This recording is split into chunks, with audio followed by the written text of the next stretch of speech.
Jump. Jump. Hey, what's up, Frank the Tank? Do not take your eyes off this road for a moment. Do you understand me? Nothing gets through. Leandros! There! Well, well. Look what crawled out of its hole to die. He's at death's door. Finish him off. Bring me his head, or throw yourselves into the canyon!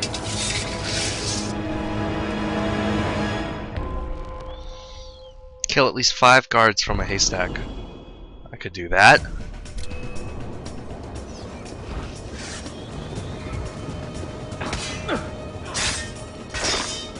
Oh my god!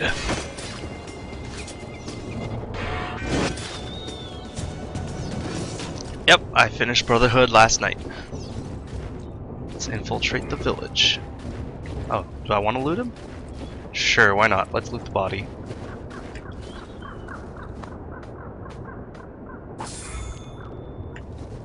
Money and throwing knives, yeah. Alright, I guess Impact shell. This terracotta shell allows the bomb to explode on impact. What? Hang on a second. Database. Subject 16. Hello, I'm Clay Kasmerek, and I am a number, subject 16. Yes. We're all reducible in the end, right? 17? Just numbers. Ones and zeros. I proved that.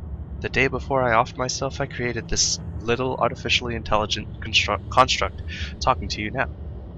Using the Animus and its incredible simulation capabilities, I copied myself, snapped that copy into 24 pieces and scattered them around these databanks. You found them and you pieced me back together. Not too bad, eh, teamwork? Word on the street, of course, is that Clay, the real Clay, the assassin, Lucy's teammate, he isn't live anymore. He slit his wrist if I heard right. Damn shame, I never got to see that for myself, but I can imagine. My head was, pardon me, his head was swimming with images of his last memories for weeks, like he was rehearsing it. Planning just how he'd do it. I hear he even got around to finger painting on the walls of his cell before checking out. Is that right? Mad bastard. I miss him. I really do. Sorry, this is getting pretty confusing. The real Clay is gone and I have taken his place. Good enough, right? Good enough to still call me cousin, right, Desmond? We very distant cousins, you and me. Because somewhere back along our extensive family chains, we both have Ezio to thank for the gift of life. Both of us are related to him, and both of us have had nice little jaunts through his memories, although I had access to far fewer memories than you did. Figure that one out. I guess that's why you're so special. You're the convergence of several amazing bloodlines. But not me, no. I was just a promising lead, a stepping stone to get to you. Oh well, I played my part. What more can I say? Very little, it turns out. Hey, what's up, Nismo? Masayev. Okay, we got the thieves, the Greek fire. For centuries, the Byzantine Empire used Greek fire during naval battles. This gave them a great technological advantage and was responsible for many key military victories, such as the salvation of Constantinople in 1203 from 2 Arab sieges. Incendiary weapons were used in warfare for centuries before the invention of Greek fire, but what set the Byzantine Greek fire apart was its unique formula, which would continue burning even underwater, and use the pressurized siphons to project the liquid into the enemy ships. Some consider Greek fire the predecessor of modern napalm. The ingredients, the process of manufacturing, and the precise deployment of Greek fire were extremely well-guarded military secrets. Knowledge and fabrication of the substance were highly divided, with operators and technicians aware of the secrets of only one component, ensuring that no enemy could gain knowledge of it in its entirety. For instance, some Bulgarians captured 36 Greek fire siphons in the early 9th century, but were unable to make any use of them. Constantinople. Founded in 658 BCE on First Hill, Byzantine began life as a modest, walled-in city-state populated by Doric Greeks. Its founder was Byzas, a soldier rumored to have been the son of Poseidon and the nymph Charoessa. A devout man, Bysius had chosen the site of his new city based on the promising prophecy uttered by the oracle of Apollo at Delphi. From its earliest days, Byzantium, was an isolated colony and so-called island of Hellenic civilization in a sea of barbarian tribes, although its popular reputation as a ruckus port town full of drunk merchants and sots typically outshined its credentials as a locus of culture? I don't know the word locus. As the playwright Menander wrote in his now-lost play The Flute Girl, Byzantium makes all of her merchants drunkards. The whole night through we were drinking, and methinks 'twas a very strong wine, too. At any rate, I awoke with a head for 4. In later centuries, as Greek civilizations dwindled and receded, Byzantium's inhabitants diversified and its rulers came and went in a rotating lineup of hopeful shepherds. Spartans, Macedonians, Athenians, and Romans all took their turns lording over the small city on the first hill. Then, in 324 CE, the Roman Emperor Constantine, inspired by a vision from God, he claimed, moved the capital of the Roman Empire to Byzantium and, once settled, set about rebuilding it to his strict specifications, adding grandeur and panache befitting a Roman emperor. When constructing was finished in 330 CE, he had the city re-christened Nova Roma Constantinopolitana, New Rome, City of Constantine. Excuse me. Native-born city dwellers continued to call the city Byzantium for many generations, but gradually its colloquial name Constantinopolis caught on, as did New Rome, since the men who ruled the city still thought of themselves as Romans, living in the Eastern Roman Empire. The moniker Byzantine Empire is a more contemporary term that gained popularity sometime after the Ottoman conquest of the city. For 800 years, Constantinople served as the capital of transformed Roman Empire, keeping alive a commonwealth that had all but withered in the West under the weight of barbarian attacks and economic hardships. Through the Middle Ages, Constantinople burned bright compared to the darkness that engulfed the rest of Europe, though it too suffered its share of turmoil. In 1204, the city was captured by a Latin army shortly after Pope Innocent III blessed the Vatican's fourth and final Christian crusade. But the Latins' brief tenure led to an influx of Venetian and Genoese merchants who took up residence on the south and north side of the Golden Horn, respectively. In 1261, Michael Palaiologos, Greek heir of the Byzantine throne, marched into Constantinople and won a decisive victory. But the city he had recaptured was faltering, and the empire he now controlled possessed a mere fraction of its former land and influence. Thus began the 200-year decline of a once great city. And though Constantinople continued to flourish as a culture center, thanks in large part to a healthy system of arts patronage from wealthy residents, the city's population rapidly dwindled. By 1397, it was clear that the city's days as the Byzantine capital were numbered. To the northeast and south, the Ottoman Empire was expanding and gaining strength, squeezing the city like a ripe grape. Sorry.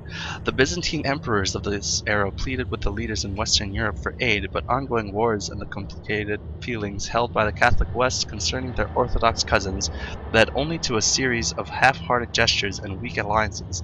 At long last, in 1453, the invasion so many Byzantines had feared had for nearly a century came to pass. Led by Sultan Mehmet II, Mehmet the Conqueror as he was later known, a massive Ottoman army marched to the walls of Constantinople and laid siege. From that day forward, the Ottoman Turks ruled the city, and they made it their first priority to restore the city to its former glory. With the sultans adopting a tolerant position with respect to religion, the city became more attractive to all kinds and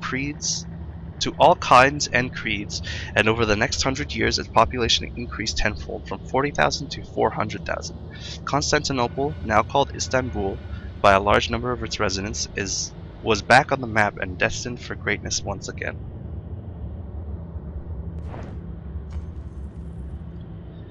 Cappadocia, a rocky region in Anatolia. Now the Nevşehir province of central Turkey, Cappadocia is an area best known for its sparse and rugged terrain and stunning rock formation. Because of its unique geography, Cappadocia has often existed apart from the empires that grew and flourished outside its borders. Alexander the Great, for instance, was unable to subdue the region fully during his lengthy military campaigns and was forced to settle for a nominally autonomous kingdom, led by its own king, existing inside the borders of his own empire. Arid and open compared to Constantinople's lush density, Cappadocia is best known to outsiders for its 200 underground cities and villages, a few of which housed and sheltered populations of over 10,000 people between the years 600 and 1400 BCE.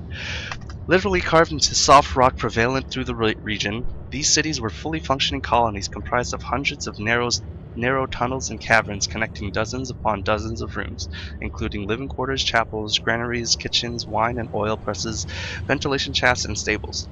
The largest of these cities, Derenikiu, was built to a depth of 85 meters and consisted of 11 interlocking levels with more than 50 ventilation shafts. Beginning in the 13th century, when Byzantine Empire was crumbling and the emperors could no longer protect their subjects living on ever-shrinking borders of their kingdom, wayward Christians took to living in the hidden cities for extended periods to stay hidden from encroaching Muslim populations. It is unclear when these cities were eventually abandoned, but it is likely that small populations occupied them in some capacity up until very recently, when the majority of the cities still intact were turned into tourist attractions. Masyaf. Hidden away in the Orontes Valley in what is now Syria, Masyaf was the headquarters of the Assassins' Brotherhood in the Levant. Its proximity to Jerusalem, Acre, and Damascus made it a neutral center of assassin influence in the region. By the Third Crusade, Masyaf had become the political, cultural, and geographical center of the Assassins. A training ground, an impenetrable fortress, a sanctuary, vast library, and a base of operations for the Brotherhood. Masyaf was all these things, yet the public's perception of the citadel was far less complete, for in those days the citadel and its inhabitants were kept isolated from the large populace. Life within the walls of Masyaf was Spartan and strict, consisting of many regimented rituals and challenges, and it was an exclusive group. Assassins, mostly men, were born in the order, not recruited, and trained from an early age to obey their mentor and adhere to the creed. In 1191, the Crusade commander Robert de Sable laid siege to the city and the castle. The assassins withstood the assault, but briefly succumbed to another enemy later that same year when Grandmaster Al-Mualim betrayed the Brotherhood and briefly seized control of Masyaf using the powerful Apple of Eden artifact. His defeat at the hands of Altair ibn Lahid marked a turning point in assassin ideology. In later years, the assassins gradually abandoned many of unnecessary rituals enforced by Al-Mualim, like the cutting of the ring finger that was enforced by Al-Mualim. Over time, Altair, now a mentor himself, attempted to transform Masyaf into a place of learning and healing, opening the citadel's doors to recruits from around the world, and for a time, he exceeded exceptionally well. So, for those of you who don't know, Masyaf was part of the first game, and that's pretty much the headquarters of Altair. Alright, let's get started. So, remember, there are full sync. 5 people from a haystack.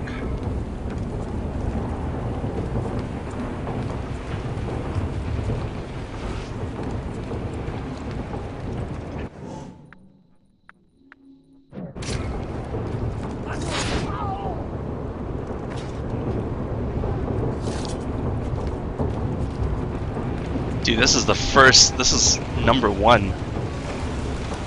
I think there's 9 sequences again. This used to be so easy.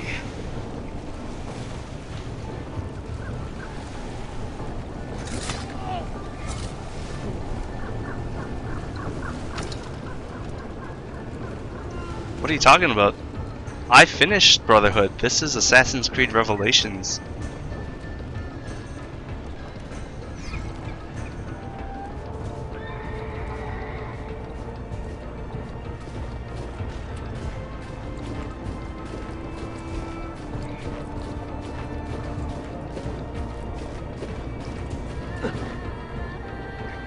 Alright, I wanna get this not achievement, but full sync.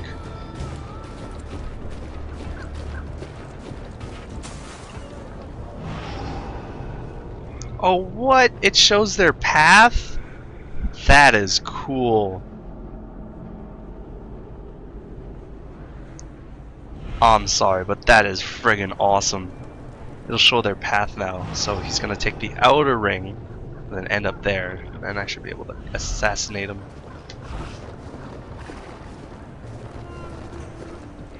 I don't believe it's still on Steam sale, but just wait a couple months. I'm pretty sure it'll be up there for Christmas.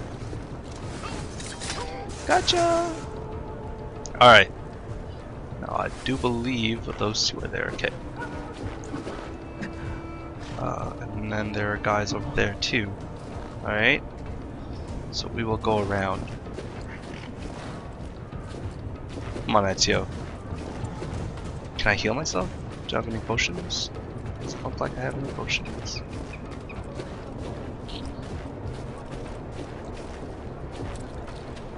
Can I not? I can't climb because I'm hurt? Really? Really, Ezio? Let's fight him. Whatever. That one is very familiar.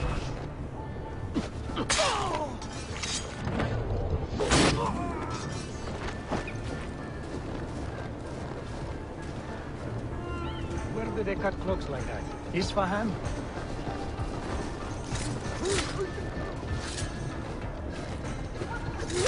Alright. Now there's two guards up there. Let's see. Can I go around?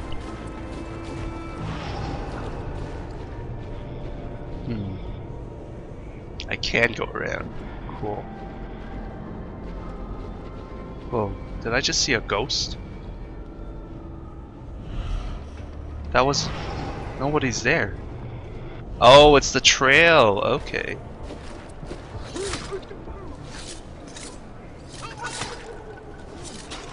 Just laying waste to these guards.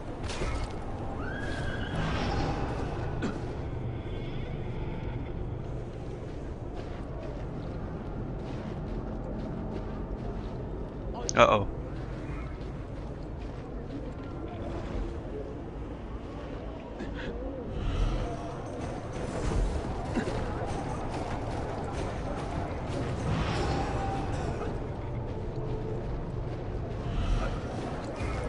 Hey, Stack.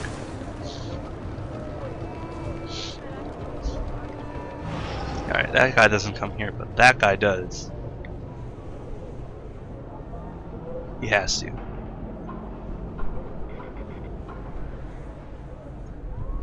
Oh my god, please don't get Cabela's Outdoor Adventures. Alright, buddy. Are you gonna head over this way now? Please? So I can get this full sync?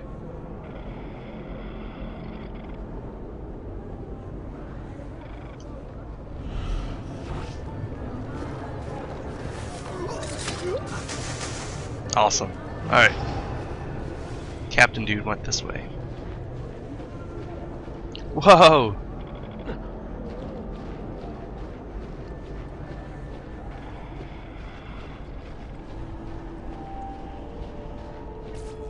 Could it be that you are every bit as deadly as the legends say?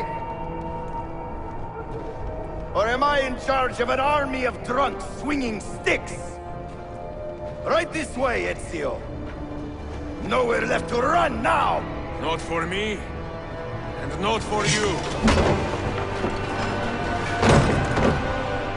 Kill that dog! Cut him down!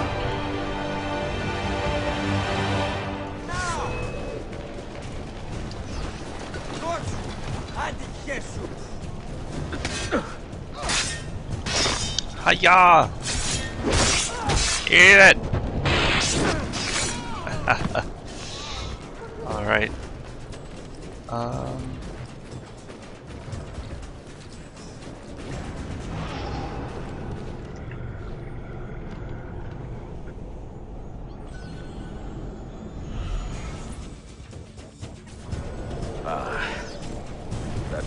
pain. Alright. There is a haystack here.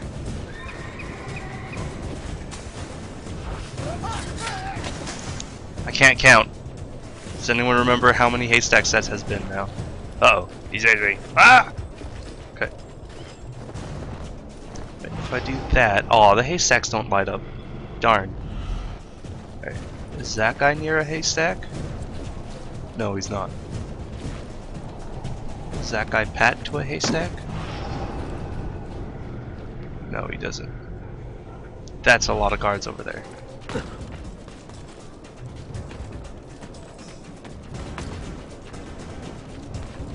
Alright, let's get around those guys. Hold a moment! Now, brother! Did you see that monk from Athos' face? Come on. We didn't catch him, but he still came out of the river looking. Let's use my sword. Ah! Ah! He was telling the truth about his birth. Oh god.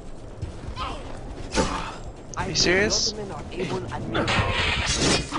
Oh, yes! Oh, hey, I just realized.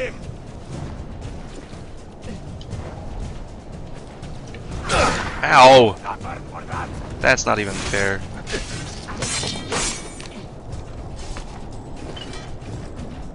Alright, there should be a haystack soon. Okay. I need one more, don't I?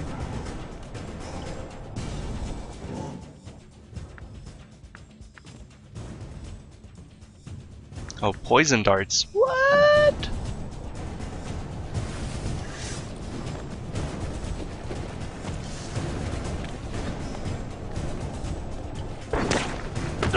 Oh, looks like I have to take out that guy. Ow. Y'all can't catch me.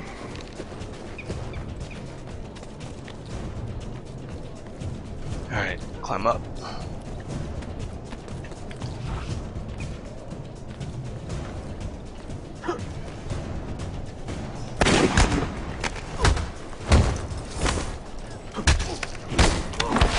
Oh, yeah.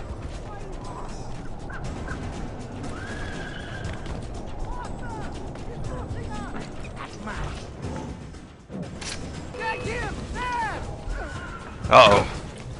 That sucked.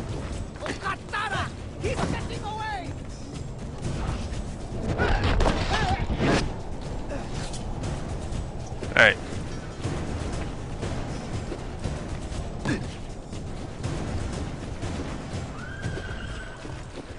Man, I want one more. Ugh, there better be a frickin' thing up here. I'm gonna get mad if I don't get full sync. Whoa! Whoa, Ezio.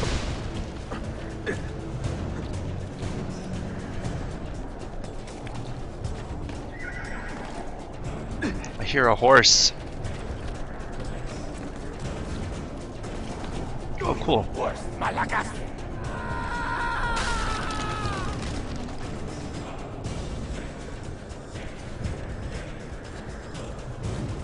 Nice. What does it take to kill you, eh? Damn. Why will you I don't know not how to die? kill 5 guards from a haystack.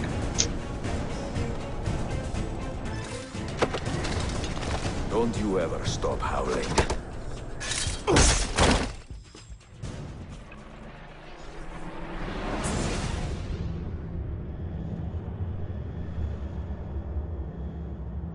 Well, the old hound still has a bite. The book you carry, where is it? Niccolo Polo's journal. This will do you no good. Not now. We have found one of the Masyaf keys already, and are closing in on the rest. What is in that library is not for you, not for the Templars. You can have Altair's books, Ezio. We only want guidance. We only want directions. To the location of the Grand Temple. Grand Temple. Tell me more, now. Requiescat in pace, bastardo. You know, now that I look at it, he sort of looks like a gorilla. No, I'm not gonna do it over. At least not on stream. I'm just gonna keep following the story.